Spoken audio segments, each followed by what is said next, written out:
বুটকি মন্ডল, বুটকি মন্ডল আসেনি? আধার কার্ড। একটা কথা কইতাম আপনারে। হ্যাঁ কোন? দেখেন যে আমার ঠাকুমা ভোট দিয়ে গেছে বলি। নাম কি? পদ্মারানী মন্ডল। পদ্মরানী, পদ্মরানী। হ্যাঁ, তাহলে তো কোন সময় বুট দিয়ে গেছে গা? আরো 1 ঘন্টা আগে। কি রে, আপনার বলে বাড়িতে দেখা হয় না? আমার ঠাকুমা তো 15 বছর আগে মারা গেছে।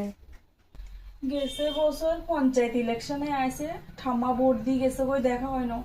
এবছর আবার বিধানসভা আইছে, ভোট দিয়ে গেছে কই। মা কইছে তুই তাড়াতাড়ি যা তোর ঠাম্মার লগে দেখা হইব। দেখা তো আর হইলো না, ঠাম্মা গেছে কই। আপনি সামনের বছর থাকবেন নি দিদি? যদি থাকেন আর একগে ফোন করিয়েন, ঠাম্মার লগে কিন্তু দেখা করতাম। कैसे लोग रहते हैं यार यहाँ पर।